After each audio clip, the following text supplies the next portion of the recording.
Good news today from drug maker Pfizer. It now says its vaccine is 95% effective, even in the most at-risk category. But that doesn't mean it'll be easy to get. Medical reporter Liz Bonus explains why the real work is just beginning.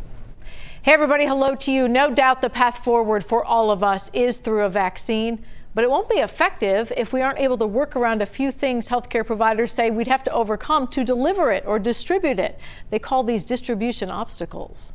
For months, health departments across the country have been gearing up, not just to get thousands of doses of the vaccine, but to make sure we can actually deliver it to those who need it once it's here. I know all the health departments are working on and finalizing their plans and procedures. We have the personal protective equipment on hand to protect the workers that are distributing the vaccine. We will have the capacity installed by the end of the month for the majority of it, and by the middle of next month for the ultra cold. Now, the top three obstacles to overcome for the Pfizer vaccine: it must be stored at about 100 degrees below zero.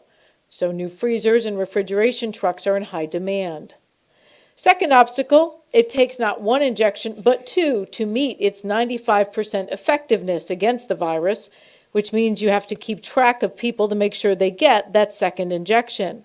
It does appear, however, if you get both injections, you have better protection against the virus than those who've already had it, or at least for a longer time period. For example, if you contract COVID, your immunity may only last 2 to 3 months. With the vaccine, we're hoping that it'll be at least 6 months, maybe longer. The hope is that sharing this kind of information, and that there were almost no significant side effects in those tested, at least so far, will help overcome the third obstacle, what providers call vaccine hesitancy or vaccine confidence. I mean, we talk about that even with influenza. People are hesitant to get vaccination, and it is a problem, because if we're going to, not just with flu, but certainly with COVID, if we're going to defeat this pandemic, we have to get a certain percentage of our population immunized. Now, the good news in all this is that Pfizer has announced they are already doing a practice run in 4 states. They've scheduled to be in Rhode Island, Texas, New Mexico, and Tennessee. They'll test the distribution in those places.